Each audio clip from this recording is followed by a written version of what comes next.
Bismillahirrahmanirrahim. Alhamdulillahirabbil alamin wassalatu wassalamu ala asyrafil anbiya'i wa sayyidil mursalin nabiyina Muhammadin wa ala alihi wa sahbihi ajma'in. Amma ba'd. Kaum muslimin dan muslimat yang dimuliakan Allah Azza wa Jal, dalam tema seputar ilmu khilaf, salah satu pembahasan yang tidak kalah penting walaupun diletakkan di belakang adalah ketika kita sedang berselisih pendapat, berbeda pendapat dengan orang lain. Tentu saja dalam koridor khilaf yang diizinkan dalam syariat. Maka bagaimana sikap kita, termasuk juga ada beberapa sikap yang harus kita lakukan ketika khilaf tersebut tidak dibenarkan. Setelah kita membahas adab-adab khilaf tersebut yang berkaitan dengan dirinya sendiri, ketika seseorang berbeda pendapat dengan orang lain berkaitan dengan dirinya sendiri, maka sudah kita bahas di pertemuan yang telah berlalu. Di antaranya adalah mengikhlaskan niat lillahi azza wa jalla. Ikhlaskan niat untuk Allah azza wa jalla ketika sedang mempelajari ilmu fikih atau ilmu syariat secara umum. Kemudian sikap yang kedua adalah berusaha untuk mencari kebenaran dan mengikuti dalil. Taharril haqqi wattiba'il hujjah. Kemudian adab yang ketiga, adamut tashwishi 'alan nas, adamut tashwishi 'alan nasi aw hamluhum 'ala qawli, tidak berbuat sesuatu menimbulkan kegaduhan di kalangan manusia. Jadi walaupun sikap kita itu benar, tetapi jika berpotensi untuk menimbulkan kerusakan yang lebih besar, maka bisa jadi tidak sepantasnya kita menyebarkan atau memberikan pernyataan yang dapat menyebabkan kebingungan di kalangan manusia. Tidak boleh juga dalam masalah khilafiyah memaksa orang lain untuk mengikuti pendapatnya. Selama pendapat tersebut ada kemungkinan tidak 100% itu yang benar. Bisa jadi ada pendapat yang lain yang memiliki potensi untuk benar juga. Maka tidak bisa kita memaksakan orang lain untuk mengikuti pendapat kita. Kemudian yang keempat, adab dalam khilaf adalah al-kalamu bi'ilmin, berbicara berdasarkan ilmu, tidak hawa nafsu, tidak berdasarkan al-jahal atau karena menginginkan popularitas atau dunia dan selainnya, tetapi berbicara berdasarkan ilmu. Itu yang sudah kita bahas di pertemuan yang berlalu kemarin. Sedangkan saat ini kita akan membahas adab-adab dalam khilaf berkaitan dengan seseorang terhadap lawan yang berbeda pendapat dengan dia, dengan orang lain yang berbeda pendapat dengannya. Adabul mukhalifi ma'a mukhalifi, adab seseorang ketika berhadapan dengan pihak lain yang menyelisih pendapat dia. Disebutkan wahyal adab allati yanbaghi li talibil ilmi an yaltazima biha ma'a ghairihi minal mukhalifina lahu fil mas'alah. Ini adalah adab-adab yang selayaknya bagi penuntut ilmu untuk berpegang teguh, untuk mengamalkannya ketika dia berhadapan dengan orang lain yang menyelisih dia dalam suatu permasalahan. Adab-adab tersebut sebenarnya banyak, tetapi kita menyebutkan sebagiannya saja. Wa nadhkuru minha.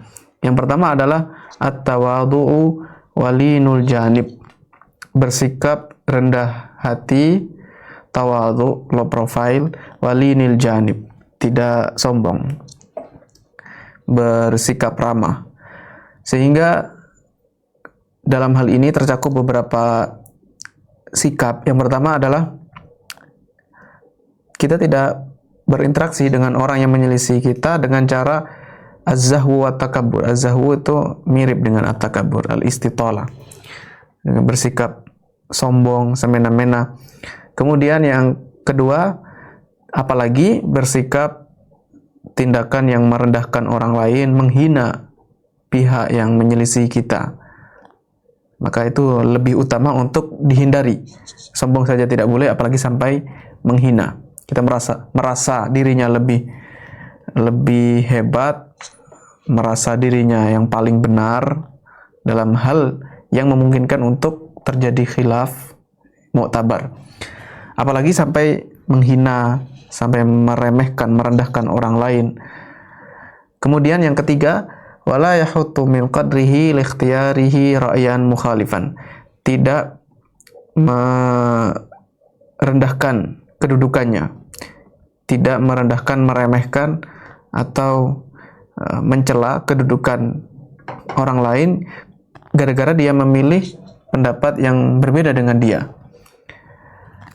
Juga tidak mencela sikap dia, ya bima la yaqulu bihi aw la yaltazimu. Juga tidak boleh kita mencela pihak lawan dengan sesuatu yang sebenarnya dia tidak mengucapkan itu atau tidak ada kelaziman untuk itu.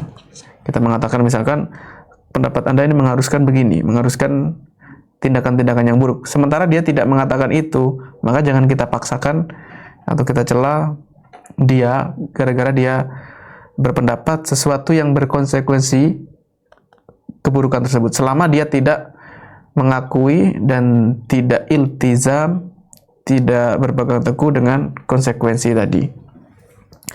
Karena kembali lagi, ilmu yang bermanfaat itu konsekuensinya, hasilnya bagi setiap orang adalah dia merasa tunduk kepada Allah Azza wa Jalla sebagai hamba, dan dia bersifat penyayang kepada seluruh hamba Allah Azza wa Jalla, yang bersikap walaupun dalam masalah yang jelas-jelas benar pun, ketika mendakwahkan atau ketika menyampaikan sesuatu kebenaran, itu juga harus memperhatikan sikap rahmah, al-hirsu ala hidayatin, berusaha untuk memberikan petunjuk bagaimana biar orang-orang yang lain itu tetap mendapatkan kebaikan juga, tidak dianggap sebagai musuh bebuyutan atau dia sampai dendam dengan orang yang menyelisih pendapatnya. Apalagi jika masalah-masalah tersebut masalatul ijtihad, yang menerima ijtihad. Jadi bisa setiap ulama berijtihad dalam masalah tersebut. Karena semuanya dari setiap pendapat tersebut mereka berusaha untuk mencari keridhaan Allah Azza wa Jalla dan berusaha untuk mencapai kebenaran. Ada nukilan yang bagus di sini. Masruq rahimahullah taala mengatakan, bihasbi imri'in minal ilmi an yakhshallaha. Seseorang itu cukup dikatakan memiliki ilmu jika dia memiliki sifat khasyatullah, takut kepada Allah berdasarkan ilmu. Itu sudah dikatakan seseorang alim. Yang penting dia khasyah, memiliki sifat khasyah. Dan seseorang itu bisa dikatakan jahil ketika dia sudah merasa takjub dengan ilmu yang dia miliki. Ungkapan Masruq rahimahullah ta'ala ini disebutkan di kitab Al-Wadih karya Ibnu Aqil. Tawadhu adalah salah satu adab yang bisa membuat kesombongan itu runtuh, dan seseorang yang bersikap tawadhu maka akan mendorong dia untuk istifadah dari orang lain, untuk mengambil faidah, mengambil manfaat walaupun dari orang yang menyelisihi dia. Sedangkan sikap sombong, sikap semena-mena di hadapan orang lain, justru ini malah mencegah dia dari kebaikan yang seharusnya dia mendapatkan ilmu lebih misalkan dalam hal yang lain, tetapi karena dia sudah bersikap sombong dalam satu masalah saja, maka dia terhalang dari kebaikan-kebaikan yang lain yang dimiliki oleh orang yang menyelisih dia dalam satu masalah tersebut. Apalagi sampai mencela, menghina pemahaman pihak yang menyelisihi atau menghina sumber pemahamannya, maka itu su'ul adab, adab yang buruk. Adab yang buruk itu menyebabkan seseorang tidak mendapatkan kebaikan dan menghancurkan orang yang jahil. Orang yang jahil, apabila ada orang sudah jahil, su'ul adab, itu sudah double-double. keburukannya. Jahilnya itu sudah buruk, ditambah lagi dengan su'ul adabnya, maka lebih menghancurkan dia, lebih membinasakan dia ke tempat yang lebih buruk lagi. Sehingga berakhlak dengan tawadhu dan memiliki akhlak lain yang baik itu penting. Dan sama sekali bukan berarti tawadhu ini menyebabkan dia mudahana dalam hal kebaikan dan kebenaran. Mudahana itu meremehkan, menggampangkan, atau dia malah meninggalkan kebenaran tersebut gara-gara alasan tawadhu. Itu juga keliru, tidak berarti seperti itu. Bukan juga tawadhu ini menjadikan seseorang tidak menjelaskan kebenaran sebagaimana cara yang disyariatkan. Itu keliru, tidak tepat. Tawadhu ini sikap yang baik, jadi jangan sampai menghasilkan keburukan. Yang diantaranya adalah kebenaran tidak tersampaikan, tentu saja dengan cara yang sesuai dengan syariat. Masalah mahallul khilaf, masalah yang memang boleh berselisih pendapat dalam hal itu, karena mencari mana yang benar itu relatif ya dalam masalah tertentu. Wajib bagi setiap orang untuk menghormati pendapat yang menyelisih dia dan tidak terburu-buru untuk menghinakan atau merendahkan pihak lain. Dalam hal ini diriwayatkan, ada satu riwayat yang bersejarah, diriwayatkan bahwa sahabat Umar bin Khattab radhiyallahu anhu, beliau pernah bertemu dengan seseorang. Lalu bertanya kepada orang tadi, "Apa yang kamu lakukan?" Orang tadi menjawab, "Ali bin Abi Thalib dan Zaid menghukumi sesuatu dengan demikian dan demikian." Maka Umar bin Khattab pun mengatakan, "Seandainya aku yang menjadi qadhi, yang menghukumi, pasti akan hukumnya begini, lain, tidak seperti itu." Maka orang tadi mengatakan, "Loh, terus mengapa Anda tidak menghukumi saja? Apa yang menghalangi Anda, wahai Umar? Sedangkan ini sudah diserahkan kepada Anda. Wal amru ilaik." Maka beliau mengatakan, "Seandainya aku mengembalikan kamu ke kitabullah, yaitu Al-Quran, dan sunnah nabinya, Nabi Muhammad SAW, pasti akan aku lakukan. Pasti akan aku hukumi dengan hukum yang terdapat di dalam Al-Quran dan hadis, kalau itu memang hukumnya jelas, wadhih, yang tidak tersamar. Tetapi dalam kasus ini, arudduka ila ra'i, ini hanya pendapatku saja, sedangkan warra'yu mushtarakun, dalam berpendapat relatif, bisa jadi orang lain benar, bisa jadi saya juga yang benar, maka saya tidak memaksakan." Itu maksud dari ucapan Umar bin Khattab radhiyallahu anhu, "Lau kuntu arudduka ila kitabillahi azza wa jal au ila sunnati nabiyyi sallallahu alaihi wasallam la fa'alt, walakinni arudduka ila ra'yi wa ra'yu mushtarak." Kisah ini disebutkan oleh Al-Imam Ibnu Abdul Bar rahimahullah dalam kitab Jami'u Bayanil Ilmi wa Fadli. Lalu beliau mengomentari, Umar bin Khattab tidak membantah, tidak menolak pendapat yang disampaikan oleh Ali dan Zaid, hukum yang telah dibuat oleh Ali dan Zaid, Ali bin Abi Thalib dan Zaid. Padahal beliau berpendapat sebaliknya, tidak seperti yang dihukumkan oleh Ali dan Zaid. Dan kata beliau, yaitu Ibnu Abdul Bar, peristiwa semacam ini, sikap-sikap mauqif semacam ini banyak, katsirun la yuhsa, tidak terhitung. Banyak sekali para sahabat, para ulama yang melakukan hal ini. Jadi melihat sebenarnya tidak setuju dengan pendapat yang disampaikan oleh sahabat lain, tapi tidak juga memaksakan harus mengikuti pendapat saya, selama itu masalah yang berdasarkan ra'yun, ada ijtihad dalam masalah tersebut. Bahkan para ulama salaf terdahulu, mereka menghormati pendapat yang menyelisih dia, bahkan sampai mengambilnya, menggunakan pendapat tersebut dalam kondisi haja, kebutuhan, sebagaimana yang sudah dibahas di tema mura'atul khilaf. Mura'atul khilaf itu sudah dibahas di sana, bahwa terkadang digunakan dalam kondisi tertentu, dia meninggalkan pendapatnya dan mengambil pendapat yang menyelisihinya. Itu dilakukan oleh para ulama. Kalau setiap orang yang berselisih tidak mengindahkan adab yang penting ini, tidak memiliki akhlak yang baik, maka bisa jadi dia malah menzalimi orang lain. Bisa jadi dia mengucapkan ucapan yang keras, yang kasar, atau melukai mereka dengan ungkapan-ungkapan yang menyakitkan. Padahal ilmu itu rahimun baina ahli. Al-ilmu rahimun baina ahli. Ilmu itu ibaratnya adalah rahim. Jadi semua orang yang berilmu itu harusnya bersaudara, karena berasal dari rahim yang satu. Seharusnya saling bersikap, berbuat baik, seolah-olah mereka adalah bersaudara. Sementara ketika saling menyerang, maka akan menimbulkan kedengkian dan permusuhan.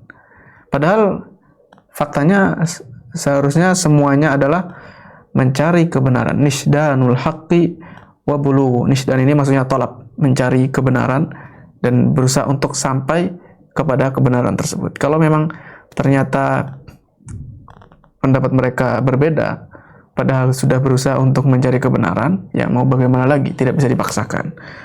Al-Imam Ibnu Taimiyah, Syekhul Islam rahimahullah ta'ala, dalam kitab Majmu'ul Fatawa mengatakan, khilaf dalam hukum itu sulit untuk dibatasi, sulit untuk dibatasi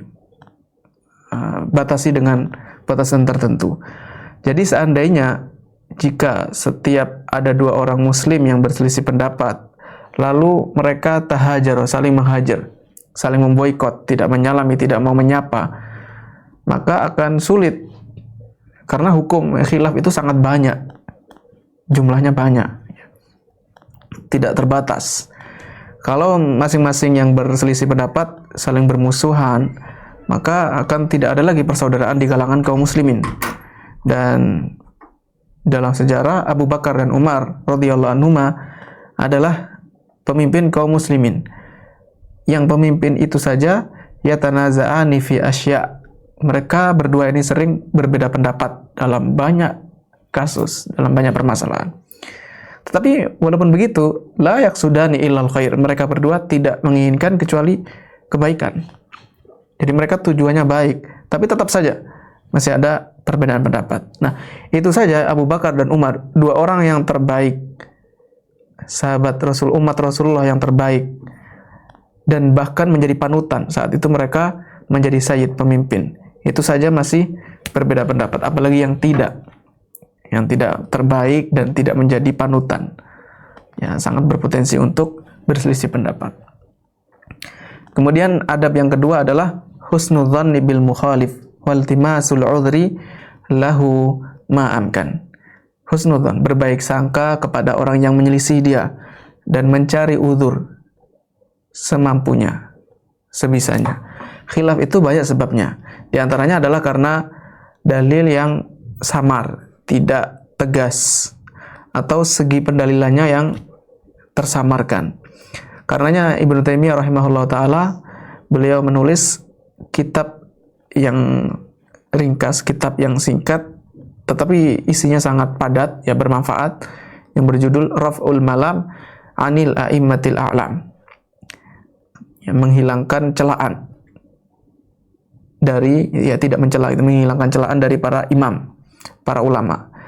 Maka demikianlah seharusnya tidak boleh mencela orang yang menyelisih pendapat semampunya dan berusaha untuk mencarikan uzur, mencarikan alasan kenapa pihak lawan atau pihak yang lain, orang yang menyelisih tersebut berpendapat begitu. Dicarikan alasannya jika itu memungkinkan. Misalkan yang melakukan ini adalah sahabat Aisyah radhiyallahu anha, istri Rasulullah sallallahu alaihi wasallam. Ketika beliau mendengarkan pendapat, ya ada yang menyampaikan kepada beliau bahwa Abdullah bin Umar berpendapat yang mengatakan innal mayyita la yu'adzibu innal mayyita la yu'adzabu bi buka'il hayy. Di sini tertulis la yu'adzibu, wallahu alam. Yang zahir di sini la yu'adzabu. Sesungguhnya mayit itu akan diazab dengan tangisan orang yang hidup. Aisyah radhiyallahu anha mengomentari ucapan Abdullah bin Umar tadi. tentu saja tidak di hadapannya langsung, tetapi ada yang menyampaikan sehingga sampai terdengar oleh Aisyah radhiyallahu anha. Beliau mengatakan, yaghfirullahu li Abi Abdurrahman, semoga Allah mengampuni Abu Abdurrahman, yaitu Abdullah bin Umar. Ama innahu lam yakdzib, beliau itu tidak ingin berdusta. Beliau mengatakan itu bukan karena kedustaan, walakinnahu nasiya au akhta'a. Beliau mengucapkan tadi karena lupa atau karena salah. Karena Aisyah radhiyallahu anha mengatakan suatu ketika Rasulullah sallallahu alaihi wasallam berjalan berpapasan dengan wanita Yahudiyah yang ditangisi oleh keluarganya. Maka Rasulullah bersabda, innahum la yabkuna 'alaiha wa innaha la tu'adzabu fi qabriha. Sesungguhnya mereka, yaitu keluarganya itu, menangisi wanita Yahudiyah tadi. Wa innaha la tu'adzabu fi qabriha, dan wanita Yahudiyah tadi dalam keadaan disiksa di kuburnya. Hadits ini tidak secara sharih, tidak secara tegas menunjukkan bahwa diazabnya wanita Yahudiyah tadi adalah karena sebab tangisan keluarganya. Nah, dari sini maka Aisyah radhiyallahu anha seolah-olah mengatakan bahwa yang diucapkan Umar itu tidak benar, bahwa mayit itu diazab dengan sebab tangisan orang yang ditinggal, yang sedih atas kepergian mayit tadi. Nah, di sini ada, terlepas dari pembahasan seputar apakah mayit itu bisa mendapatkan siksaan gara-gara tangisan orang yang hidup, ada penjelasan para ulama yang panjang, ada perincian juga. Yang terpenting bagi kita saat ini adalah kita bisa merenungi sikap dan adab yang mulia yang ditunjukkan, yang diajarkan oleh Aisyah radhiyallahu anha. Bagaimana beliau memberikan uzur dengan sikap yang baik dan doa juga, tanpa beliau berteriak atau bersikap yang kasar atau ucapan-ucapan yang buruk, yang kasar. Sama sekali tidak terucap dari beliau hal itu. Bahkan beliau menggunakan penggunaan yang baik.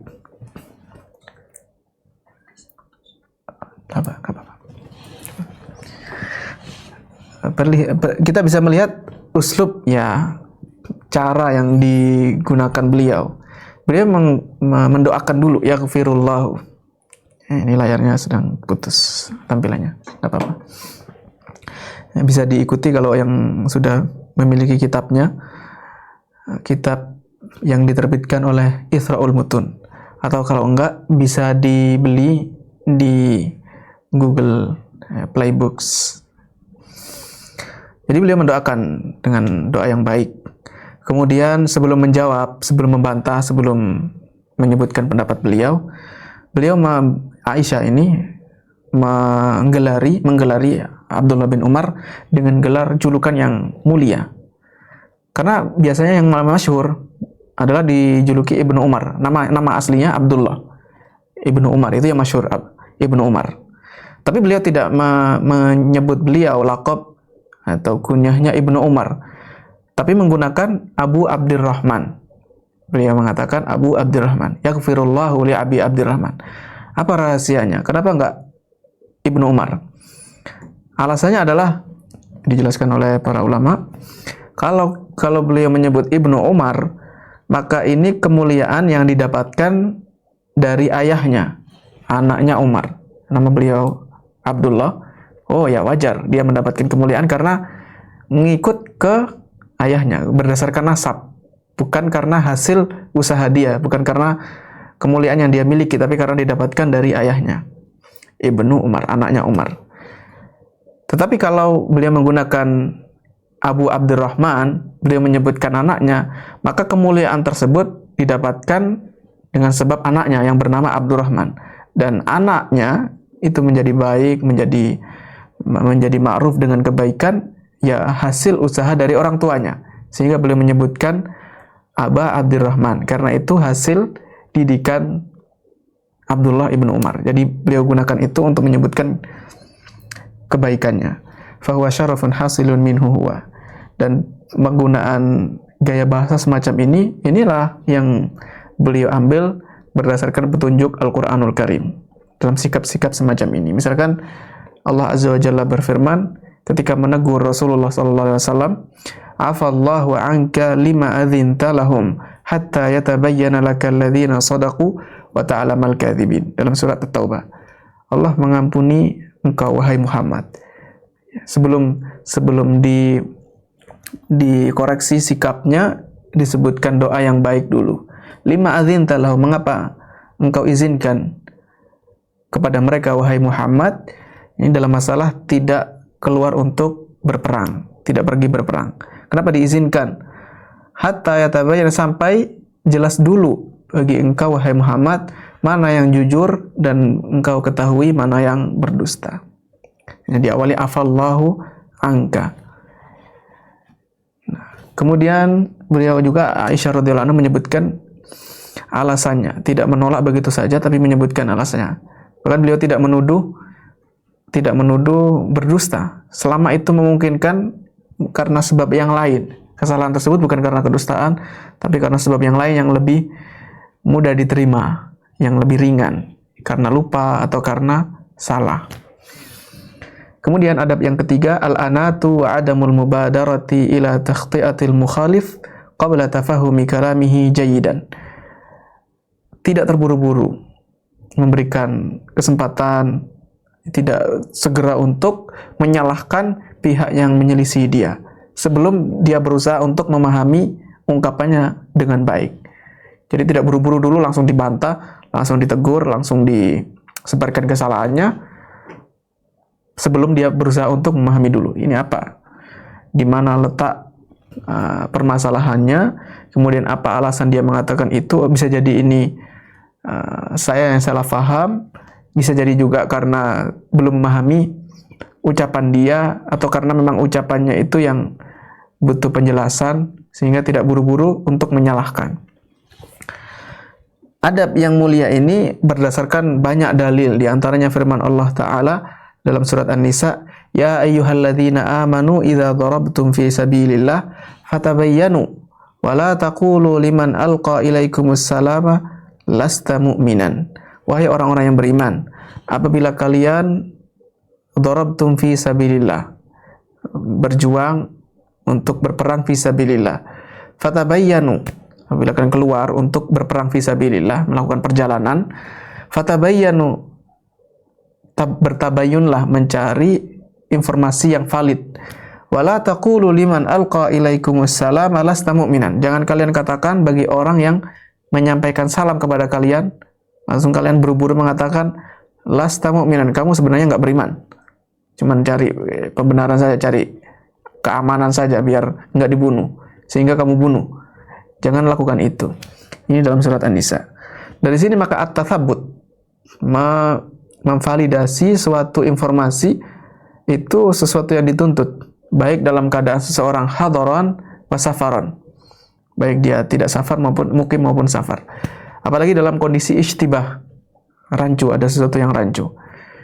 Memang dalam ayat tadi perintah untuk tabayun itu, dalam ayat tadi disebutkan idza darabtum fi sabilillah, jika kondisinya adalah kalian melakukan perjalanan untuk berperang. Tetapi penggunaan safar ini tidak mengkhususkan perintah tabayun dalam kondisi tadi. Safar itu kenapa disebutkan? Nah, jawabannya karena saat itu ada peristiwa yang memang sebab nuzulnya ayat itu terjadi dalam keadaan safar, sehingga sebab nuzul ini tidak mengkhususkan keumuman lafaz. Ini kaidah yang penting dalam ilmu tafsir. Dalam ilmu tafsir, dan penjelasan bahwa peristiwa turunnya ayat, penyebab turunnya ayat ini terjadi dalam keadaan safar, ini adalah ungkapan Al-Imam Al-Qurtubi dalam Al-Jami' li Ahkamil Quran. Jadi penjelasan ulama tafsir. Intinya yang diinginkan dalam adab yang ketiga ini, tidak selayaknya untuk buru-buru menyalahkan orang yang menyelisih pendapat dia sebelum jelas pendapatnya itu bagaimana hakikatnya, bagaimana sih posisi dia, pendapat dia, faktanya bagaimana. Dan sebelum memahami hujahnya, dari mana dia mengambil pendapat tadi, apa saja sumbernya, dan bagaimana dia mengiring pendapat tersebut dari sumber tadi. Karena ya mengetahui pendapat dia itu salah satu cara supaya bisa memahami hakikatul khilaf. Khilafnya itu bagaimana, apakah khilaf ini bisa diterima atau enggak, dan bisa direnungi alasan hujah-hujah dia yang dia gunakan. Nah, apalagi jika masing-masing membutuhkan tanabbuh ala ma ya'ti bil akhar, untuk hati-hati ya, dari pendapat yang disampaikan dari orang yang lain. Masing-masing pun seperti itu, bukan hanya satu pihak, tapi masing-masing juga harus berusaha untuk mencari jawaban. Kenapa dia mengatakan pendapat seperti itu? Tidak buru-buru menyalahkan, tidak serta-merta langsung, apalagi yang sudah terbiasa, yang memiliki kebiasaan, dia tidak mencari hal-hal yang sifatnya duniawi. Dia, orang ini biasanya mencari kebenaran, tapi suatu ketika mengucapkan suatu pendapat yang bagi dia mungkar, sesuatu yang tidak benar, maka tidak buru-buru menyalahkannya. Nah, dan itu sesuai dengan ayat di atas. Kemudian ayat-ayat yang lain, perintah untuk tabayun, itu sangat banyak. Adab yang keempat, bersikap al-insaf wal adlu wal amanah. Insaf ya, dan sifat adil dan amanah. Karena di antara keberkahan ilmu dan adab-adab dalam ilmu adalah bersikap insaf. Ya, menerima kebenaran apapun, bagaimanapun kondisinya. Dan orang yang tidak bersikap insaf, maka dia akan sulit untuk bisa mendapatkan pemahaman. Sebagaimana ungkapan ini disebutkan oleh Ibnu Abdul Bar dalam Jami' Bayanil Ilmi wa Fadli. Lebih dibutuhkan lagi sikap insaf, adil dan amanah itu ketika menceritakan pendapat orang yang lain yang menyelisih dia. Jadi ketika menyebutkan pendapat yang lain, maka lebih diutamakan lagi bersikap adil dan amanah sehingga dinukil apa adanya, tidak ditambah-tambahi, tidak dikurangi. Termasuk sikap insaf dan amanah dalam ilmu adalah rujuk, meninggalkan pendapat dia jika ternyata pendapat yang menyelisih dia itulah yang benar. Jika nampak, setelah tahu, menyadari bahwa ternyata pendapat dia keliru dan pendapat orang lain itulah yang benar, maka tuntutan sikap insaf dan amanah adalah dia harus meninggalkan pendapatnya dan mengambil kebenaran tadi, walaupun itu dari orang yang menyelisih dia.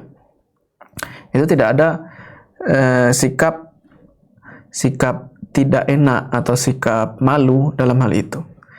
Dan sesuai dengan hal ini ada riwayat yang dipraktekkan oleh sahabat Umar bin Khattab radhiyallahu anhu, dan kita tahu bahwa Umar bin Khattab tidak ada yang dikhawatirkan dari beliau. Beliau itu orang yang pemberani. Para sahabat itu memiliki haibah, sehingga kalau beliau melakukan berpindah pendapat atau meninggalkan pendapatnya itu sama sekali nggak ada karena haibah atau beliau menghormati orang lain. Tidak begitu. Ya, ini memang sikap yang diajarkan dalam syariat. Beliau mengatakan suatu ketika berkata kepada orang-orang kaum muslimin, la tazidu fi muhurin nisa'i ala arba'ina uqiyah. Dalam mahar, dalam pernikahan itu ada mahar. Jangan kalian buat mahar wanita itu lebih dari 40 uqiyah. Ini salah satu hitungan di masa itu. Siapa yang lebih maharnya dari arba'ina uqiyah, maka kelebihannya akan diletakkan di Baitul Mal, kata beliau. Beliau mengatakan begitu. Akhirnya ada satu wanita yang bangkit dan dia mengatakan, "Madza kalak?" Itu bukan hak kamu untuk mengatakan seperti itu, wahai Umar. "Madza kalak?" Qala walima. Kenapa? Kata Umar. Wanita tadi mengatakan, "Li'anna Allah azza wa jalla yaqul," karena Allah berfirman, "Wa ataitum ihdahunna qintaran fala ta'khudhu minhu syai'a." Dan kalian memberikan wanita tadi qintaran, harta yang banyak. Fala ta'khudhu minhu syai'an, jangan diambil. Kalian tidak ada hak untuk mengambil mahar yang diberikan kepada wanita tadi sedikit pun. Maka Umar bin Khattab mengatakan, imra'atun asabat wa rajulun akhta. Ini wanita, ada wanita yang benar dan ada laki-laki yang salah. Berarti beliau merujuk. Beliau mengatakan wanita ini benar saya telah salah. Dan beliau mengakui itu, walaupun yang mengatakan adalah seorang wanita. Al-Imam Ibnul Qayyim rahimahullah dalam kitab A'lamul Muwaqqi'in jilid 4 halaman 497 menyatakan, wallahu ta'ala yuhibbul insaf. Allah ta'ala mencintai sikap insaf. Kalau yang dia fahami, yang dia kuatkan pendapatnya itu salah, ya sudah ditinggalkan. Kalau ada orang yang menyelisih ternyata itu yang benar, maka itu yang dia ambil dan dia ikuti. Kata beliau, bal huwa afdalu hilyatin, sikap insaf itu perhiasan yang sangat mulia, sangat agung yang dimiliki oleh seseorang, terutama apabila man nasaba nafsahu hakaman bainal aqwali wal madhhab, ketika dia berposisi sebagai hakim, ketika dia merojihkan, ketika dia berhadapan menentukan mana pendapat yang benar, atau ketika dia melakukan tarjih di antara madhab-madhab, ya maka dia memiliki sikap insaf. Allah Ta'ala berfirman kepada Rasulullah SAW, wa umirtu li'adila bainakum, aku diperintahkan untuk bersikap adil di antara kalian, sebagaimana dalam surat Asy-Syura ayat 15. Maka ketika Rasulullah saja diperintahkan untuk bersikap adil, apalagi umat beliau, dan terutama lagi pewaris, orang-orang yang mewarisi, ya bukan pewaris, tapi orang-orang yang mewarisi Rasulullah SAW dari sisi kedudukan beliau dalam ilmu, maka lebih ditekankan lagi untuk bersikap adil. Berarti perintah ini juga perintah untuk umat beliau. Adil untuk siapapun, dan tidak bersikap melebihkan orang lain, mungkin karena kerabatnya atau sama dalam madhabnya. Tidak ada sikap seperti itu. Memberikan hak lebih, atau dia condong kepada orang lain gara-gara kerabatnya, karena kekerabatan, atau karena semadhab, atau karena dia kelompok dia, atau karena dia tokoh yang dia ikuti. Nggak bisa seperti itu. Bal yakunul haqqu matlubah. Kata Imam Ibnul Qayyim, yang dicari harusnya adalah kebenaran. Yasiru bisairi, dia berjalan kemanapun kebenaran tersebut berada, jadi dia ikuti kebenaran. Wa yanzilu binuzuli, kalau kebenaran itu sudah tidak ada lagi, maka dia pun meninggalannya. Jadi nudinal adli wal insafi wa yuhakkimul hujjah. Dia beragama dalam syariat ini, dia mengikuti agama yang berdasarkan keadilan dan insaf, dan dia mengikuti hukum berdasarkan hujjah, berdasarkan dalil. Tidak menguatkan pendapat karena ini yang dilakukan oleh kerabatnya atau kelompok dia, atau karena ini orang yang dia ikuti. Tidak bisa seperti itu. Jadi harus bersikap adil, bersikap insaf, mencari kebenaran dimanapun kebenaran tersebut ada, maka dia pegang, walaupun itu mungkin merugikan dirinya atau berseberangan dengan kerabatnya atau pertemanannya. Dia tinggalkan itu demi mendapatkan kebenaran. Kaum muslimin rahimani wa rahimakumullah, azani Allah wa iyyakum jami'an. Demikianlah pembahasan seputar adab-adab dalam berbeda pendapat ketika seseorang berbeda dengan pihak yang lain. Bagaimana sikap dia terhadap orang tersebut, dan bagaimana sikap dia terhadap dirinya sendiri. Setelah kita mengetahui adab-adab ini, maka tidak ada jalan lain kecuali kita menjalankannya. Kita harus menerapkannya. Adab masyhur, bahkan sebagian adab tadi sesuatu yang sudah maklum, sudah jelas, walaupun tanpa dipelajari pun kita sudah mengetahui bahwa itu baik. Berarti tinggal satu saja, yaitu penerapannya, tatbiq. Dan ternyata penerapan itu tidak mudah, butuh latihan, butuh penerapan yang istiqomah, tidak sesekali saja. Kadang orang bisa menerapkan sekali dua kali, tapi tidak bisa istiqomah. Nah, maka butuh konsisten dan memohon kepada Allah Tabaraka wa Ta'ala supaya diberikan akhlak yang baik, ya, supaya hatinya diberikan kesucian. Maka kita perlu banyak berdoa meminta kepada Allah Tabaraka wa Ta'ala. Demikianlah kaum muslimin dan muslimat yang dimuliakan Allah, pembahasan seputar ilmu khilaf Dan dengan berakhirnya pembahasan adab ini, maka selesailah pembahasan seputar ilmu khilaf. Tinggal paruh yang kedua, bagian yang kedua, yaitu ilmu munadharah. Insyaallah ta'ala di pertemuan mendatang kita masuk ke ilmu yang satunya, ya, ilmu yang baru, yaitu ilmu al-munadharah, seputar perdebatan. Mudah-mudahan Allah menerima amal soleh yang kita lakukan dan membimbing kita di jalan yang benar. Allahumma arinal haqqa haqqan warzuqna ittiba'ah wa arinal batila batilan warzuqna ijtinabah. Allahumma ati nufusana taqwaha wa zakkiha anta khairu man zakkaha anta waliyuha wa maulaha. Allahumma hdina lima ikhtulifa fihi minal haqqi bi'idnik innaka tahdi man tasha'u ila siratim mustaqim. Wa sallallahu wa sallama ala nabiyyina Muhammad walhamdulillahi rabbil alamin. Wassalamu alaikum warahmatullahi wabarakatuh.